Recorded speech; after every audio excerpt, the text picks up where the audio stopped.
Assalamualaikum warahmatullahi wabarakatuh. Selamat siang semuanya. Oke, kali ini kita akan membahas tentang materi kita selanjutnya tentang keperawatan maternitas 2. Nah, di maternitas 2 ini kita sekarang akan bahas tentang sexual disorder. Sebenarnya materi ini sudah pernah ada beberapa yang sudah pernah kita bahas di maternitas 1. Cuman kita akan bahas lebih detail lagi tentang sexual disorder di materi ini. Sebenarnya hari ini kita akan belajar tentang disfungsi seksual, gangguan psikologis dan perilaku berhubungan dengan perkembangan seksual, kelainan identitas gender, dan masalah orientasi seksual. Ya, kita bahas dulu tentang disfungsi seksual. Jadi sebenarnya disfungsi seksual ini apa? Disfungsi seksual itu adalah ketidakmampuan untuk merespon rangsangan seksual atau merasakan nyeri selama berhubungan seksual. Jadi ada ketidakmampuan untuk merespon rangsangan seksual ataupun merasakan nyeri selama berhubungan seksual. Nah, disfungsi ini ada banyak macam. Nanti kita akan bahas satu per satu. Dan disfungsi ini dapat bersifat seumur hidup atau dia jadi tidak dari lahir tapi baru beberapa tahun belakangan, mungkin seperti itu. Jadi namanya situasional.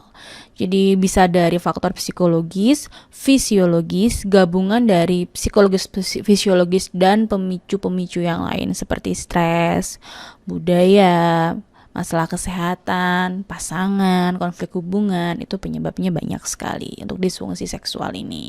Nah, yang pertama, disfungsi seksual yang pertama adalah male hypoactive sexual desire disorder. Jadi di sini masalahnya pada laki-laki.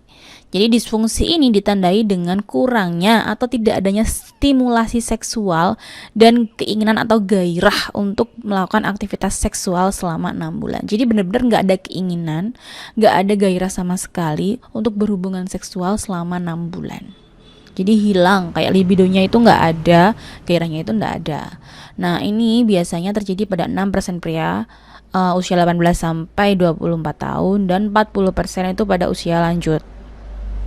Nah, disfungsi seksual ini biasanya memang tidak dihubungkan dengan penggunaan obat-obatan. Jadi kalau dia akibat penggunaan obat-obatan, maka nama diagnosanya bukan ini, tapi memang disfungsi seksual berhubungan dengan masalah kesehatan dan obatnya. Jadi hubungannya tidak distimulasi otaknya, tapi memang dipengaruhi obatnya. Jadi kalau obatnya nggak dikonsumsi, maka dia akan kembali lagi rangsangannya. Kalaupun misalkan penyakitnya hilang, maka dia akan kembali lagi rangsangannya. Seperti itu. Tapi kalau ini memang nggak ada sama sekali. Bukan penyebabnya obat, bukan penyebabnya penyakit fisik. Seperti itu. Nah, jadi dia bisa seumur hidup itu maksudnya onsetnya itu sejak lahir. Jadi sudah mulai itu sejak lahir. Onset itu kan mulai ya. Mulainya itu sudah sejak lahir sebelum dia aktif secara seksual gitu loh. Kalau diperoleh dia itu, jadi kalau situasional dia itu baru dulu normal loh. Tapi akhir-akhir ini gitu baru mengalami masalah itu. Mungkin karena ada hal-hal yang lain. Nah, kalau dari stimulasi ini memang umum ya. Jadi klasifikasi berdasarkan jenis stimulasi itu memang umum, nggak ada jadi semua hal itu nggak bikin dia bergairah seperti itu. Kalau situasional hanya beberapa, mungkin dia tidak bergairah dengan pasangannya, mungkin dengan orang lain dia bisa seperti itu. Nah, kalau ini yang wanita sama dengan hal tadi. Jadi wanita ini tidak mampu merasakan minat atau gairah dan mungkin kesulitan mencapai orgasme atau mengalami rasa sakit ketika berhubungan. Dan ini kehilangan minat atau gairahnya ini harus terjadi sekitar 6 bulan. Jadi baru bisa didiagnosa ini ketika sudah 6 bulan terjadi. Nah, jadi harus ada gejala ini ya. Minimal 3 gejala. Jadi berkurangnya gairah, berkurangnya fantasi seksual, kemudian berkurangnya inisiasi atau keinginan untuk melakukan hubungan seksual atau nggak respon sama pasangan yang mengajaknya berhubungan seksual. Kemudian saat berhubungan itu tidak ada kesenangan untuk dalamnya. Kemudian tidak ada minat sama sekali. Jadi nggak ada minat ketika pun sudah distimulasi. Mungkin stimulasi oleh pasangan, stimulasi dengan video, stimulasi dengan apapun tuh nggak ada sama sekali gairah yang muncul. Kemudian sensasi genital dan non genital itu selama aktivitas seksual tuh hilang. Jadi tidak merasakan yang namanya kan kalau dulu sudah pernah saya jelaskan ya di respon seksual di maternitas 1 ya. Jadi nanti dicek lagi. Jadi kalau seorang wanita itu dia mengalami rangsangan seksual, maka yang terjadi adalah vasodilatasi atau pembesaran vena di area genitalia, sehingga vena akan mulai kongesti atau membesar, membengkak, lebih sensitif. Nah, itu nggak ada sama sekali. Hal-hal itu nggak terjadi. Bahkan mungkin harusnya ada lubrikasi, peningkatan lubrikasi itu nggak ada gitu. Jadi memang nggak ada sensasinya karena nggak ada gairah yang timbul. Nah, itu tadi gangguan. Ada lagi yang ketiga, gangguan ereksi atau impotensi. Jadi gangguan ereksi atau impotensi ini adalah ketidakmampuan secara terus-menerus atau berulang untuk mencapai atau mempertahankan ereksi sampai selesai aktivitas seksual. Jadi dia nggak bisa ereksi. Untuk memulai ereksi nggak bisa, ataupun mungkin bisa untuk memulai ereksi tapi nggak sampai selesai. Tapi bukan berarti dia ejakulasi ya, tapi nggak tahu-tahu layu seperti itu. Jadi tidak sampai selesai. Dan masalah ini harus terjadi selama 6 bulan baru bisa ditegakkan diagnosa gangguan ereksi atau impotensi. Nah, ini ada gangguan orgasmik. Jadi ada male orgasmic disorder. Jadi laki-laki yang nggak bisa orgasme. Orgasme itu apa? Cek lagi di maternitas 1 ya, maternitas 1 tentang respon seksual. Jadi di sini laki-laki itu nggak bisa untuk orgasme atau mencapai puncak, kemudian padahal gairah seksualnya normal. Jadi dia tuh terangsang, dia tuh peningkatan libido ada, selama hubungan seksual itu ada gairah itu, tapi susah untuk mencapai orgasme. Nah, jadi bisa saja muncul ejakulasi. Jadi kan kalau laki-laki kan ciri-ciri orgasme adalah ejakulasi, pengeluaran sperma. Nah, bisa saja ejakulasi itu tertahan atau retrograd, justru kembali balik ke dalam gitu, kembali. Jadi dia harusnya dikeluarin, dia malah justru balik ke testis. Ataupun ejakulasinya tertunda. Jadi dia bisa ejakulasi, tapi susah banget gitu loh. Harus ada perjuangannya selama itu. Jadi susah payah untuk mencapai ejakulasi. Penyebabnya bisa karena operasi ya, mungkin operasi pasca prostat yang biasanya itu yang memang membuat ejakulasi retrograd seperti itu, atau adanya bendungan, ataupun obat-obatan, ataupun psikologisnya adalah konflik pernikahan, mungkin seperti itu. Nah, kalau pada perempuan juga ada female orgasmic disorder. Jadi di sini female ya, ini salah ketik saya. Jadi female nggak bisa orgasme. Jadi sama seperti laki-laki, kegagalan orgasme meskipun gairah seksualnya normal. Jadi dia tuh ada gairah, selama berhubungan ada sensasi, tapi nggak bisa orgasme. Nah, biasanya ada dua. Ada yang seumur hidup, maksudnya dia itu onsetnya itu memang nggak pernah orgasme sama sekali. Jadi dia tuh nggak ngerti rasanya orgasme. Yang kedua, dia pernah mengalami orgasme setidaknya 1 kali. Dia pernah, tapi habis itu nggak pernah orgasme lagi. Nah, penyebabnya bisa karena biologis, mungkin ada gangguan hormon seperti hipotiroidisme, ada obat-obatan, atau masalah psikologis ya kayak tadi konflik pernikahan. Nah, ini ejakulasi dini. Nah, ejakulasi dini ini didefinisikan sebagai ejakulasi yang terjadi sebelum selesainya aktivitas seksual yang memuaskan bagi kedua pasangan. Jadi meskipun si laki-laki ini ejakulasi, tapi sebenarnya dia tuh nggak puas dengan hubungannya karena mungkin baru beberapa saat, atau mungkin dia nggak bisa memuaskan istrinya gitu, sehingga seringkali akan memicu masalah-masalah psikologis. Nah, jadi pada kasus yang parah, kadang ejakulasi ini bahkan sebelum penis itu dimasukkan ke dalam vagina, ataupun hanya beberapa detik saat dia penetrasi, belum apa-apa ibaratnya sudah ejakulasi. Nah, penyebabnya bisa berupa biologis ataupun psikologis, mungkin stres kerja, burnout dan sebagainya.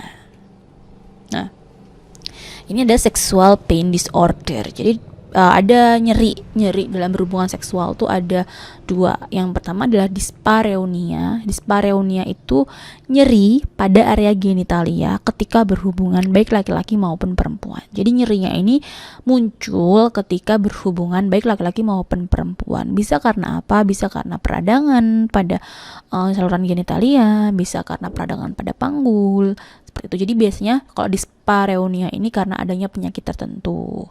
Tapi makanya perlu pemeriksaan lebih lanjut. Kemudian kalau vaginismus di sini kelainan yang dikarakteristikkan dengan spasme atau kontraksi otot vagina involuntar. Jadi selama koitus. Jadi saat berhubungan tiba-tiba vagina itu akan berkontraksi atau menutup tanpa terkendali. Jadi yang punya aja kita itu nggak bisa mengendalikan kontraksinya sehingga sulit untuk ditembus, bahkan hampir nggak bisa ditembus seperti itu. Jadi ketika penis akan penetrasi, tiba-tiba vagina ini nggak bisa dibuka gitu. Vagina ini nggak bisa membuka dan dia terus menerus kontraksi.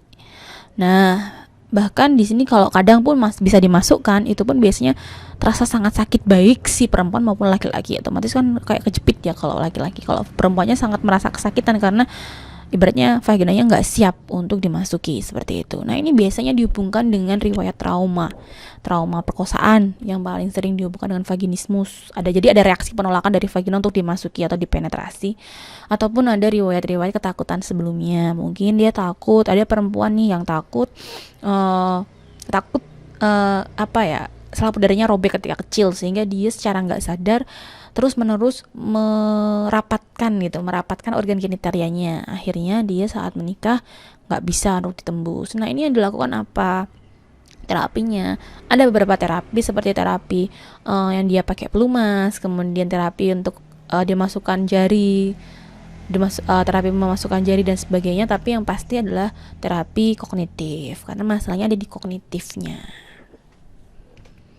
Nah, ini terapi untuk tadi gangguan semua disfungsi tadi. Yang pertama psikoanalisis. Jadi psikoanalisis itu seperti ditidurkan ya. Jadi seperti digambar, seperti ditidurkan, kemudian dianalisa. Biasanya pakai analisa mimpi.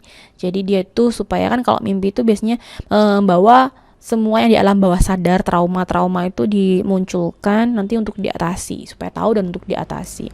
Ataupun hipnosis dengan hipnoterapi, ataupun grup psikoterapi. Jadi dikasih psikoterapi berkelompok, mungkin orang yang dengan kelainan-kelainan yang sama.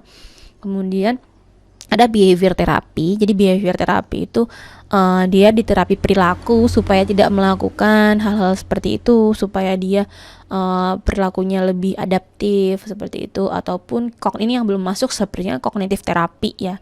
Jadi kognitif terapi itu terapi yang ke kognitifnya, terutama masalah-masalah yang kayak yang ada traumanya. Kemudian ada dual sex terapi, ini salah satu terapi seksual.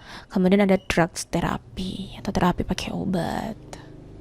Nah, di sini ini adalah masalah yang kedua. Jadi tadi kan masalah yang tadi itu masalah kelompoknya adalah disfungsi seksual. Sekarang kita bahas tentang gangguan psikologis dan perilaku yang berhubungan dengan perkembangan seksual. Nah, di sini gangguan perkembangan ini adalah gangguan orientasi seksual. Jadi ada heteroseksual, homoseksual, dan biseksual. Nah, biasanya di sini menyebabkan tapi garis besarnya adalah jadi gangguan orientasi itu menyebabkan tekanan yang signifikan pada individu ataupun gangguan dalam berhubungan. Jadi bisa menyebabkan hal seperti itu. Ini kalau laki-laki namanya gay, kalau perempuan namanya lesbian ya. Nah, biasanya gangguan ini ditandai atau dimulai pada masa remaja dan dia ditandai oleh ketidakpastian gendernya. Jadi dia tuh merasa dia bukan laki-laki, dia bukan perempuan, atau dia merasa dia tuh laki-laki dan dia itu perempuan, tapi dia punya orientasi seksual yang berbeda. Jadi dia tuh nggak bisa seneng, kalau laki nggak bisa seneng sama perempuan, perempuan nggak bisa seneng sama laki, seperti itu. Nah, ketidakpastian ini sering kali menyebabkan kecemasan dan depresi di perjalanannya itu. Nah, kemudian ada orientasi seksual dystonik ego. Jadi pada kelainan ini orientasi seksualnya tuh jelas. Jadi dia tuh sebenarnya tuh jelas. Sebenarnya dia tuh misalkan laki-laki suka sama perempuan itu jelas, tetapi dia ingin merubah orientasi karena ada masalah tertentu. Misal nih, dia sebenarnya tuh laki-laki suka sama perempuan, pernah suka sama perempuan. Tetapi ada masalah tertentu, mungkin diputus, ditinggal, selingkuh oleh pacarnya, sehingga menimbulkan kebencian. Misalkan ada perempuan yang dia tuh sebenarnya tuh kecilnya suka sama laki-laki, tapi pas waktu pubertas tuh suka sama laki-laki, tapi mungkin dia lihat KDRT ayahnya ke ibunya, akhirnya dia benci dengan laki-laki sehingga dia ingin merubah orientasinya ke perempuan, seperti itu. Ya, ini biasanya terlihat pada homoseksualitas. Jadi homoseksualitas tuh kadang bisa dirubah, jadi dia tuh merubah orientasi seksualnya karena ada masalah tertentu. Nah, terapinya adalah psikoterapi, baik psikoanalitik dan suportif, tergantung pada karakternya, kepribadiannya, penyebabnya, atau terapi obat jika ada depresi yang memicunya masalah-masalah itu. Misalkan trauma-traumanya itu yang memicu masalah itu. Nah, ini sekarang kita bahas tentang kelainan identitas gender. Jadi beda kalau tadi itu kan orientasi seksual, tapi gendernya dia tahu, dia tuh laki, dia tuh perempuan. Dia tuh tidak bingung dia tuh laki apa perempuan itu. Kalau yang ini, jadi dia tuh bisa yang tadi bisa homoseksual ya, kalau laki ya gay, kalau perempuan bisa lesbian, atau dia bisa biseksual seperti itu. Nah, di sini kelainan identitas gender itu, jadi ada gangguan identitas gender. Jadi dia itu ada gangguan pada rasa maskulinitas atau feminitasnya. Jadi otaknya, perilakunya yang terganggu. Nah, kelompok ini termasuk transseksual, jadi transgender, kemudian dual role transvestism, kelainan genitalia, kelainan identitas gender masa kanak-kanak, dan interseksualitas. Nah, transseksual itu sebenarnya alat genitalianya normal. Jadi dia itu normal, laki ya punya penis, punya testis, perempuan ya dia punya vagina, punya rahim, punya ovarium. Jadi normal anatominya. Tapi ada rasa ketidaknyamanan yang persisten, jadi terus menerus dan signifikan dari jenis kelaminnya sendiri, hingga dia itu membuat ingin sekali menyingkirkan atau berganti jenis kelamin dan menyingkirkan seks sekundernya. Jadi misalkan gini nih, dia itu perempuan tapi dia tuh ngerasa terperangkap nih di dalam tubuh laki-laki, sehingga dia itu ingin membuang payudaranya, membuang vaginanya, membuang ovarium dan rahimnya, seperti itu. Nah, jadi diagnosa ini biasanya ditegakkan setelah pubertas. Jadi dia itu baru benar-benar punya keputusan itu setelah pubertas. Kita sekarang sudah banyak ya, di Indonesia juga sudah banyak para transgender atau transseksualisme ini. Nah, jadi biasanya kalau dia disebut primer, onsetnya itu sejak usia dini. Jadi saat dia sudah masih kecil pun sudah muncul rasa ketidaknyamanan atau rasa terperangkap dalam tubuh yang salah lah istilah mereka ya. Kemudian kategorinya homogen. Jadi dia biasanya ya wanita. Jadi dia itu kalau primer tuh dia nantinya jadinya akan ke kayak gay atau lesbian. Jadi dia memang tertariknya dengan lawan jenisnya, dengan sejenisnya, bukan lawan jenisnya ya. Kemudian jenis utama transseksual pria sama wanita. Jadi dia itu memang ada pria sama wanita. Kalau transseksual sekunder, jadi di sini onsetnya itu kemudian. Jadi onsetnya itu tidak sejak dini. Biasanya dia heterogen. Jadi dia tuh pernah dulu itu. Jadi dia tuh masih suka laki-laki, masih suka lawan jenis. Dulu suka lawan jenis. Bahkan mungkin saat dia berubah pun dia masih suka lawan jenis. Seperti ini. Biasanya pada transseksual pria. Nah, kalau dual role transvestism ini kelainannya ditandai dengan dia suka mengenakan pakaian lawan jenisnya untuk menikmati pengalaman sementara sebagai lawan jenis. Jadi hanya keinginan untuk, jadi dia suka cross dressing seperti itu. Orang yang suka cross dressing, orang mungkin perempuan laki-laki tapi dia cantik, terus dia tuh suka cross dressing seperti itu, tapi tidak ada gairah seksual yang muncul ketika dia cross dressing.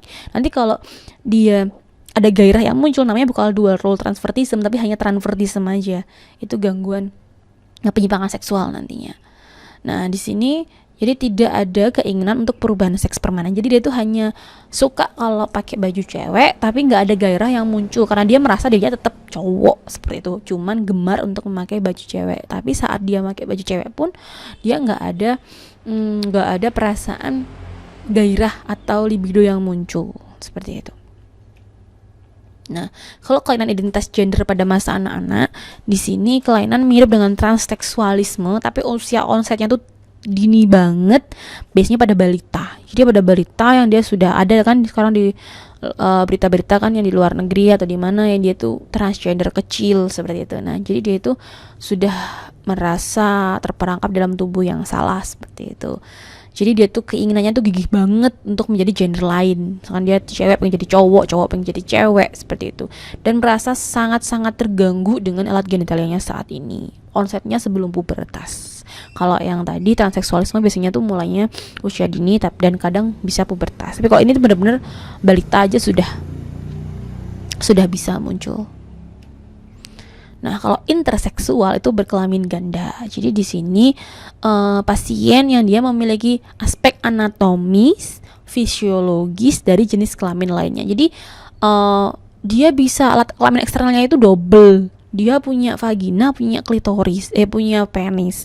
Dia punya organ seks, misalkan dia sebenarnya punya organ dalam, misalkan dia punya testis atau dia punya testis tapi juga punya ovarium, dia punya testis tapi juga punya rahim seperti itu, atau gangguan hormon, jadi hanya hormon yang terganggu ataupun dia kromosomnya, jadi sudah kromosom XX-nya yang terganggu.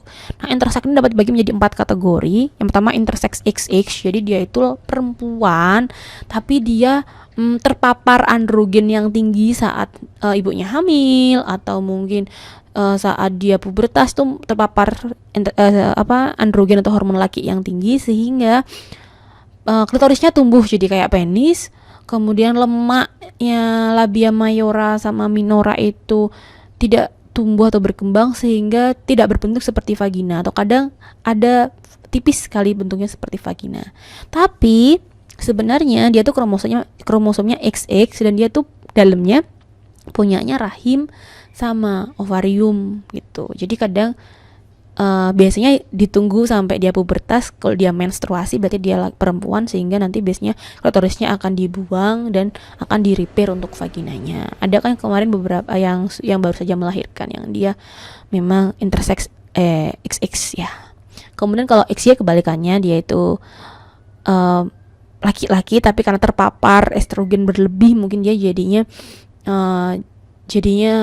keperempuanan seperti itu. Mungkin penisnya nggak terlalu berkembang, terus ada muncul lemak seperti itu di payudara dan sebagainya, sehingga dia punyanya organ dalamnya itu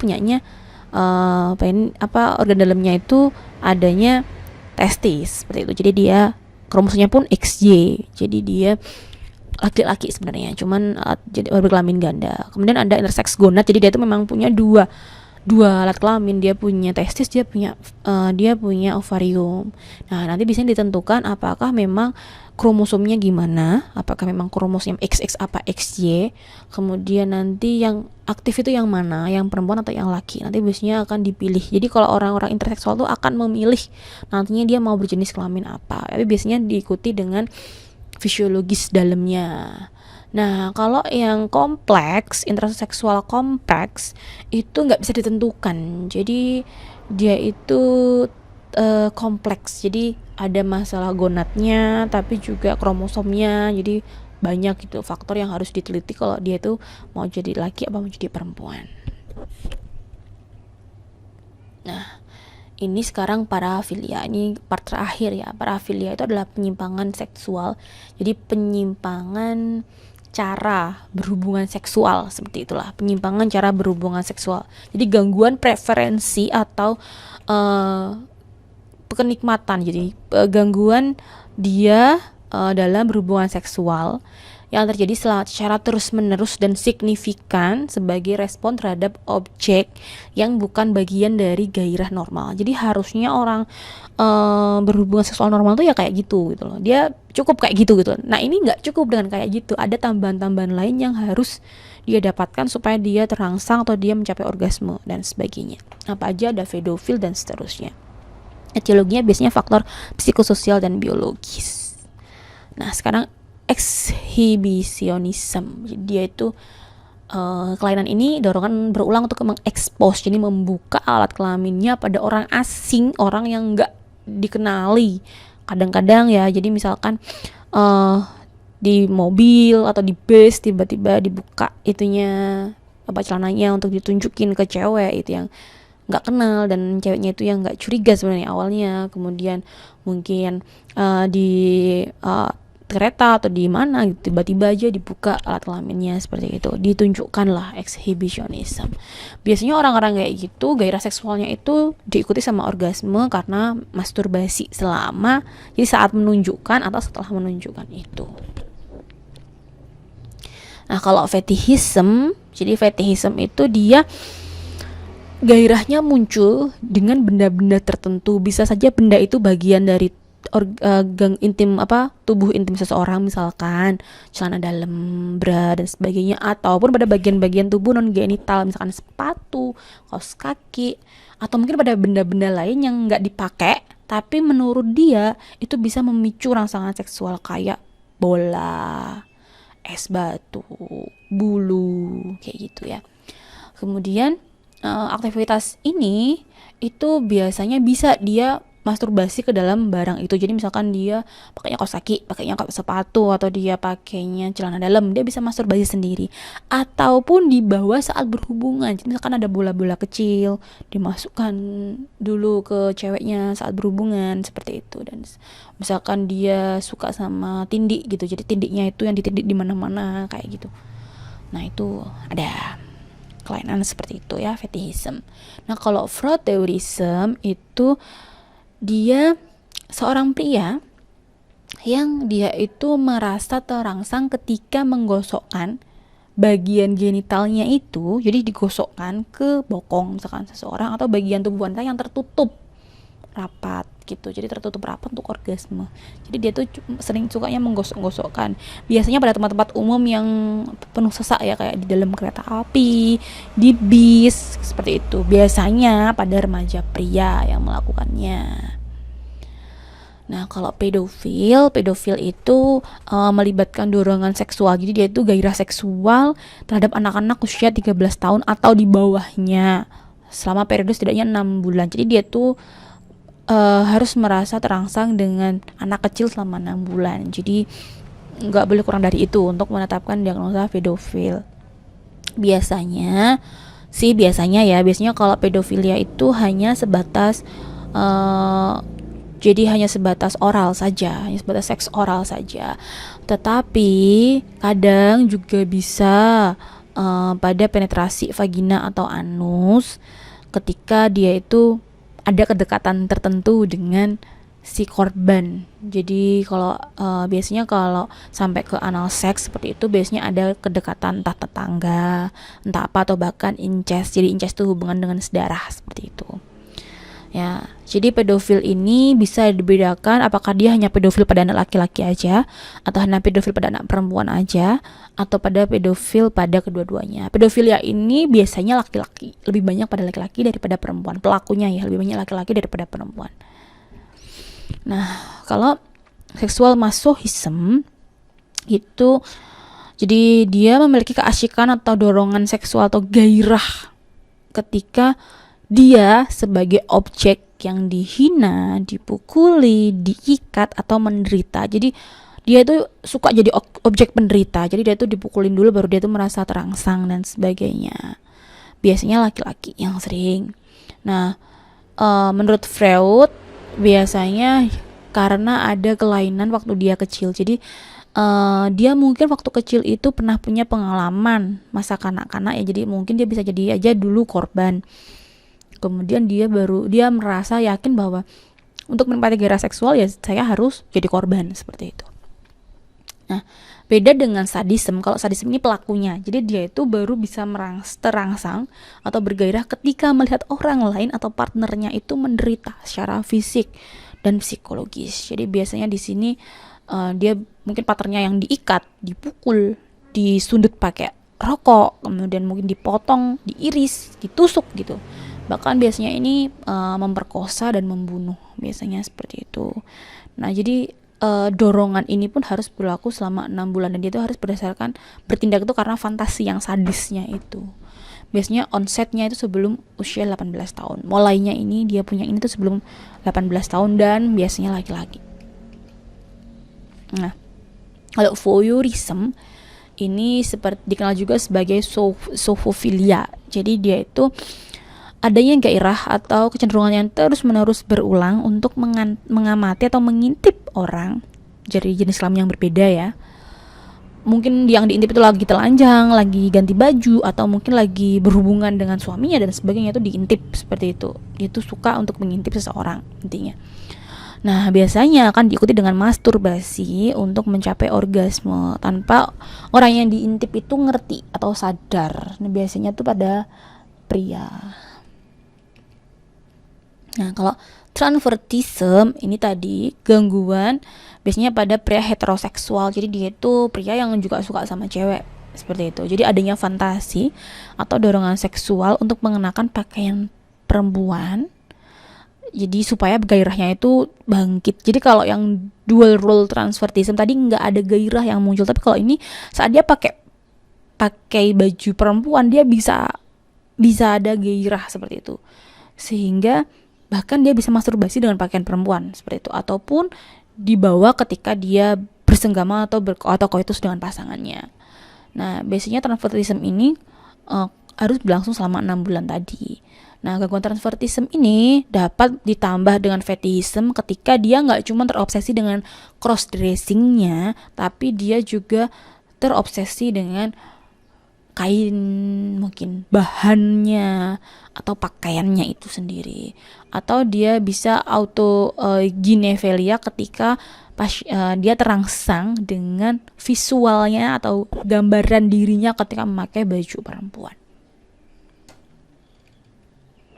Nah, kelainan lain tapi ini agak jarang itu zoofilia. Jadi dia itu keinginan untuk berhubungan seksual dengan hewan, tapi jarang terjadi. Urofilia dengan urin, coprofilia dengan feces, nekrofilia dengan mayat, hipoksifilia dengan ketika. Jadi dia tuh baru bisa orgasme ketika hampir mati. Jadi biasanya sama dengan gantung diri, dengan intinya dia hampir mati lah, kehabisan oksigen atau hipoksia, baru dia bisa orgasme. Tapi ini jarang terjadi ya. Kemudian ada skotologia. Ini jadi dia lebih ke telepon cabul seperti ya, telepon cabul, lihat Skype atau video call cabul seperti itu, atau lihat video seperti itu. Nah, ataupun masturbasi. Jadi masturbasi itu jadi tidak normal ketika jadi satu-satunya jenis aktivitas seksual yang bisa membuatnya terangsang, ataupun dia tuh lebih sering masturbasi daripada berhubungan dengan pasangannya. Jadi kayak nggak puas dengan pasangannya tapi lebih puas dengan masturbasi. Itu jadi nggak normal atau adanya kelainan. Nah, terapinya ada tadi psikoanalisis, ada psikoterapi, behavior terapi, kognitif terapi ya, dan drug terapi. Oke? Ini saja yang dapat saya sampaikan. Terima kasih. Untuk post-testnya akan saya share di Google Classroom. Terima kasih. Assalamualaikum warahmatullahi wabarakatuh. Selamat siang.